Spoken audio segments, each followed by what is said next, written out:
Hello vac fans, and welcome back to another vacuum cleaner review from Madam Out Hoovers. And we're going to be doing today an updated review on a very old machine. Well, it's not very old, it's quite old to me now. I've had this for a few years. And it is actually a Hoover, if you could call it a Hoover, because it certainly isn't like the Hoover of yesterday. This is a Hoover Turbo Power. And it's not the Hoover Turbo Power that came out in the 1980s or the 90s.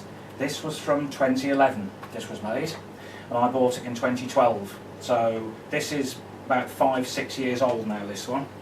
And this sort of launched this particular model of machine for Hoover, which has been going now for quite some time. This actual platform of machine has been through that many different colour schemes and motor wattages for the last 5-6 years. I mean, but this was the original, very earliest version of it when it very first came out. And I remember seeing, when I used to be on Vacuum Land, somebody put it on there that Hoover was launching the new Hoover Turbo Power, and it was a bagless machine. And when I saw it, I thought, oh, I'll have to go and get one of these, because they were selling this in Argos at the time, and when it first came out it was £250. But it wasn't long before they had reduced that price down to something more easy to afford. I think it went down to £120 or something like that. So I went out and bought one of these, and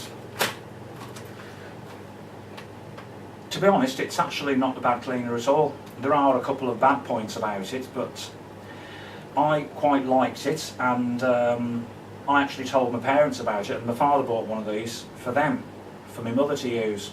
But that's a different story, and I'll go into that a bit later on.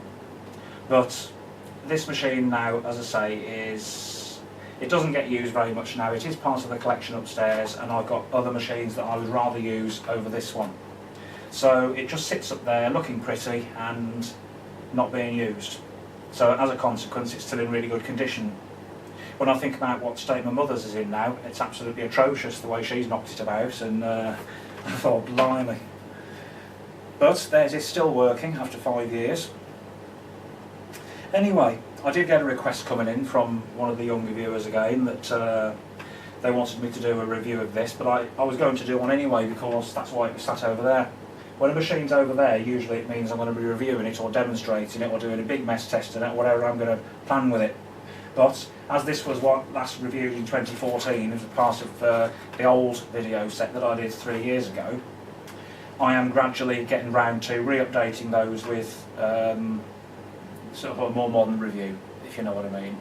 And later on today I've got to do a new review on my tumble dryer, which is in the kitchen at the moment, and I've got a washing machine loading. I'm going to be doing a new review on that, because it's like nearly the 6-month point now, I think it is, since I've had that, so I need to re-review it. So anybody that might be looking for that tumble dryer review, the original one's been removed. It's now a private video, so I will be doing that one again a bit later on today when the washing machine's finished. Anyway, let's get down to business, and we will have a look at the Hoover Turbo Power. And I think most people now have seen this machine in the Argos book now, and it's getting very sort of long in the tooth now. It's a design that's been running for a little while, and I don't think this was actually designed by Hoover themselves. I think they had it designed for them and produced to have their name on, because I believe that this machine has been out in different countries under a different name. So I think it's just a generic platform of machine that was probably created in China. Well, that's where it's made in China. But I think is it a company called King Clean or something? There's a company over there that manufacture vacuum cleaners for other companies, and I think that's been the case with this one. Because Hoover are owned by Candy, they're not the Hoover that we used to remember from the 70s and 80s. They got bought out, as I say, they got taken over by Candy in the 90s. And Candy obviously have other companies design their machines for them. But when I first had it, I thought this was actually a very, very good machine for the money it cost when it was on special offer. So as we normally would, I will start at the top and we will go down and have a look at its features. So right at the top of the handle, we've got a nice comfy handle grip here. There's no loop or anything on there, but it's about the right height to push, and it's got a cord hook here because the cord does exit the machine right down at the base, so you would need to use that to wrap the cord round. And then coming down again, we've got a turbo brush on the back here, mini turbo tool, and we can just pull that off. There we go. And when I go to my parents' house, I always use this for them to go and do up the stairs with, because it's quite a good tool for doing up the staircase. So that's the pet turbo tool, and as I say, it has its own dedicated spot in there, which is quite neat. Here we have the stretch hose, which on this machine is a very long hose, and I'll tell you now, this will go all the way up the stairs if I can just get it off the bottom here, which can be a little bit tricky. There we go. So essentially, if I put the machine back up against this chair, because sometimes it can tip, and we will stretch the hose out.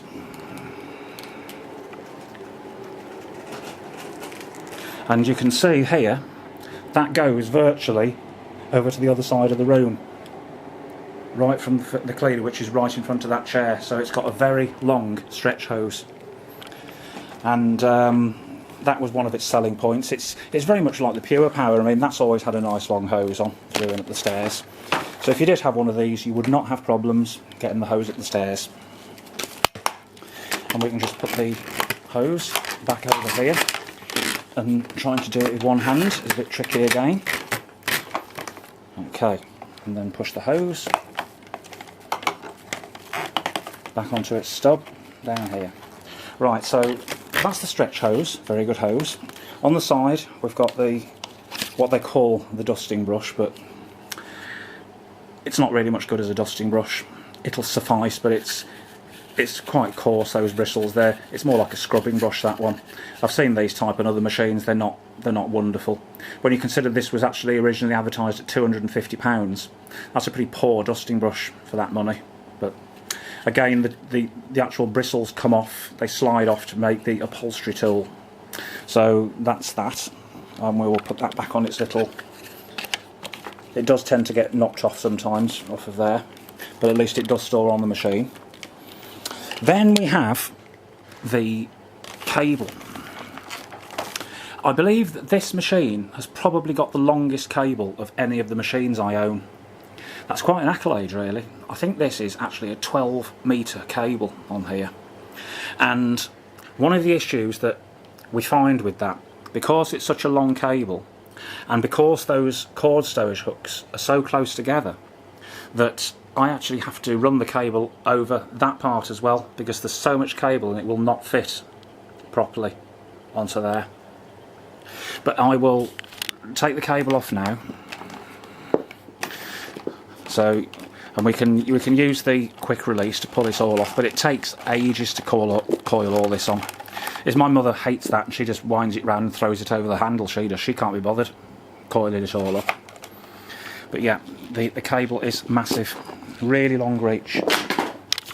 I think that was something they advertised on the front as it being a long reach. That's a full 13 stairs, and again, they don't say anything about the cable, do they, on there? But oh, there we do, yes, it says long cord on there. The blue one, total reach, yeah, and I think there was a red model as well. That was a little bit lower in the range. There was two colours. Going down, what we have here is everything's always done in the dark here, because I have to have all the lights on, because I always film in the evenings. But this is a suction relief valve there, and that pulls itself in and hisses if there's a blockage or if the cylinder gets full. And that's basically a motor protection filter. It's just a bypass valve, and that hisses quite loudly actually when it goes off. Then we've got the cable exit at the bottom, which, well, I don't really like that. It's one of my little peeves, but it does redeem itself by having a cord hook there where you can stow the cord when you're using it. The foot switch there is the on and off switch, so again that's down at the bottom. I prefer, to be honest, when they're at the top, or if it's on the side, like a switch, but it's a foot switch on this one. And then you've got your recline pedal there, and it's a 2-position one, so you press it once to recline it back part the way, and then press it again to recline it down to the floor. Here is the stock label. It's the UTP1610, which was the very first of the line of Turbo Power Bagless. The manufacturing date on this one is the 1134 on the serial number. So we have 8 digits at the beginning, which aren't anything to do with the date of manufacture. And then you've got the 1134 bit, and that means that it was made in week 34 of 2011. So it is one of the very earliest ones. And it's made in China, where Hoover Candy make all their cleaners now, for cheapness. And the power maximum on this machine is 1600 watts. So it was never a 2300 watt thing, it was actually a reasonable wattage at 1600. So when the new EU regulations came in, this would have actually still been allowable back in 2014. So there we go, and there's the clear hose there which goes down into the floor head, so you could probably see any blockages if they formed in there. I believe that actually just pulled off there, so you could clean any blockages out. There we go, is the back wheels there with rubber coated, so you could push it on hard floors.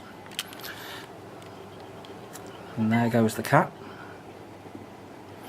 Yeah, she doesn't like it outside at the moment because it's too cold. It comes back in all the time. Okay.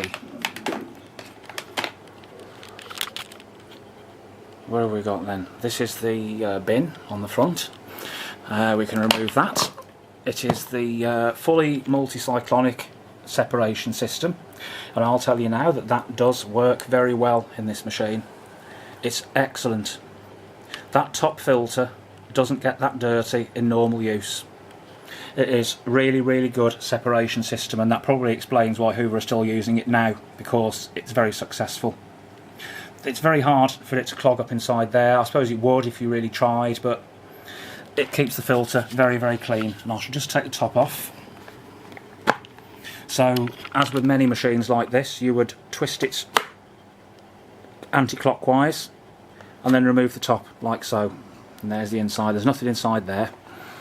And there we can see the pre-motor filter, and we can take that out, and as you can see, that is very clean. The machine was washed and cleaned before it was put back upstairs, but this filter doesn't get that dirty that quickly. There we can see the design of the Cyclones there. There's 1, 2, 3, 4, 5, 6, 7, 8 Cyclones in there. The entire of the assembly will lift out like so, and we can see up there right through the top. So the Cyclones discharge straight into this large fine dust tube in the middle. There's nothing for them to get obstructed, and it works very well indeed. And it's very easy to disassemble as well, because you can just unclip this and remove that, and then you can take your shroud off like so. So effectively then you can clean out very easily all inside here, inside the shroud, and get inside there. Very good Cyclone design, that is. And there you can see the entrances where the dirt goes into each of the Cyclones. So yeah, we do like that one an awful lot.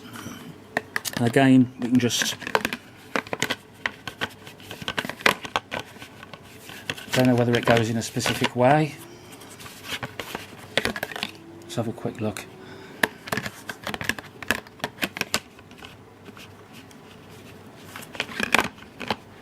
There we go.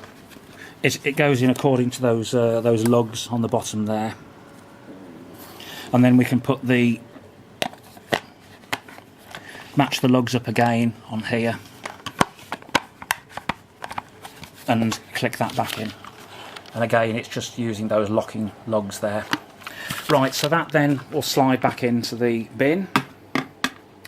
In order to empty the drop-down bin, there is a little latch here. You press that and the bottom drops open.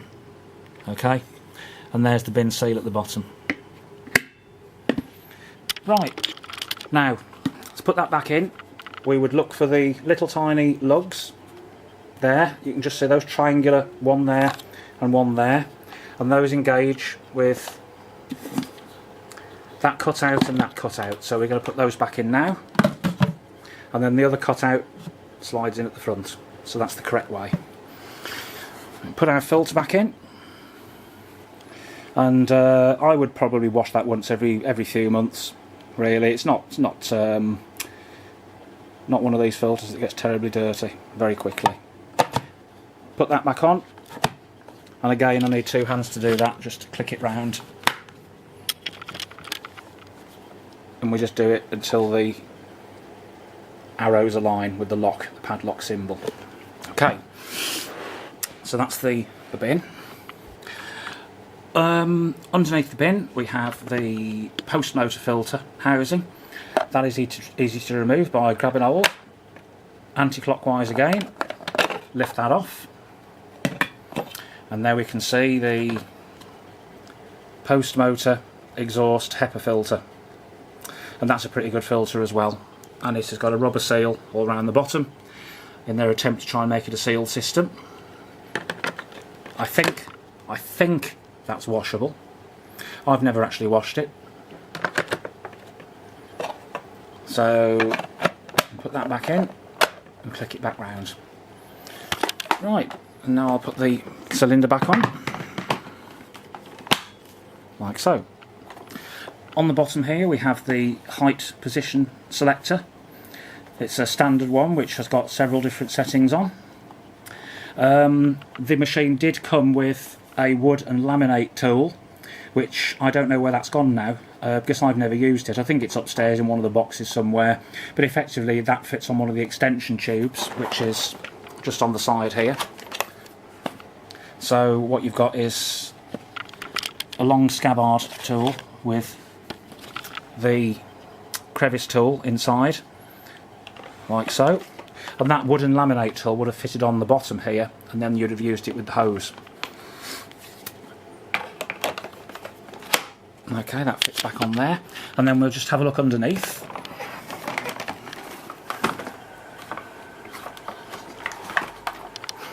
Okay, so on this machine we have a very good brush roll here. It agitates quite well. It's quite noisy as well when it's down on the carpet.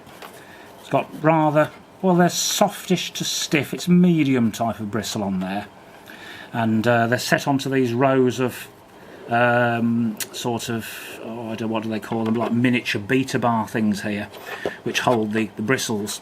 And then what there's a series of screws which I put into the brush roll here, which set it slightly off balance, and that creates a lot of vibration in the floor head. We'll put some rice down in a minute on the floor and see how that goes. So there we have the brush roll. It's pretty good. It's still got the original belt on. I just had to put it on before the video. In order to change the belt, all you would do is remove one screw, one here, one there, one here, and one there. That would lift the sole plate off towards you. You could pull the brush roll off and change the belt, then push the sole plate back on and do up all those 5 screws. Very simple. So that's the underside. Okay. So there's the overview. Now I should put the camera back on the top here while I set up the rice on the floor. Because one of the big problems that we have with this machine has been the ease of being able to push it along the floor. My mother has this problem, and she tends to raise the floor head too high off the floor, and then it doesn't pick up properly. But it is quite a heavy machine to push about. That is its big downfall. Put those down. A bit of rice, the usual particles here.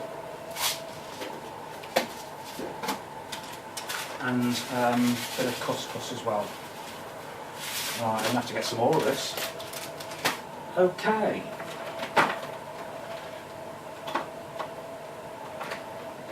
I shall plug it in.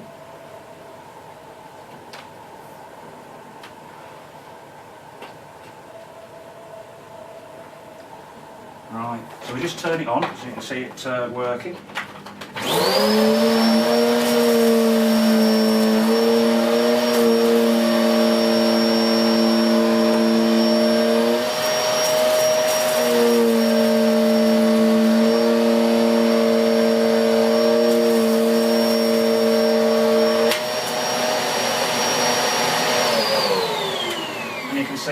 headlight it has on the front.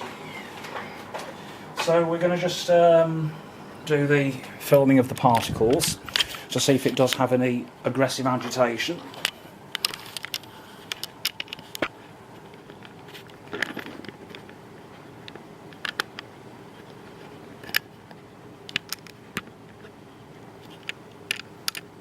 Here we go. Right then, let's have a go, shall we?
So there was a little bit of agitation there. It wasn't fantastic. I mean, I've got planers that do an awful lot better than that. I thought it would be better than that myself, to be honest. A little bit disappointing, but it's picked it up. And there we can see it's all in the bin there, which I'm now going to have to clean out after the video. Wonderful. Okay, right, the usual push round now then, and we can see it in action. And this is a bit of a struggle for me to push around as well, I must admit. It cleans well, but it's a very difficult cleaner to push. If you've got the height position set correctly, it is anyway. It's a shame because otherwise it's a pretty good cleaner for the money, and that's its only downfall, is the difficulty of pushing it. So I think if we go with the pile, it should be made a bit easier.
certainly is a noisy machine, isn't it? We'll give it that.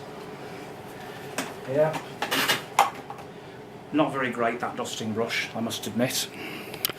But it does the job, and it gets the carpet clean quite well, and it also leaves good grooming lines in the carpet too. So you can hear by how loud the brush roll is that it is very aggressive, and it will make a good job of lifting the pile, as long as the belt is kept in good condition.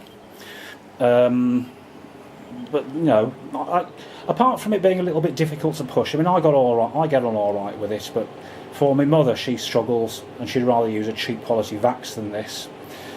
She uses the upstairs cleaner now rather than use this one, so I use this when I go and visit them. So I have to clean all downstairs using that machine because she doesn't like it. But there we go. That's the Hoover Turbo Power, the updated version of it, the bagless version, as opposed to the old 1980s bagged one. And I'll see you on the next review. So bye for now.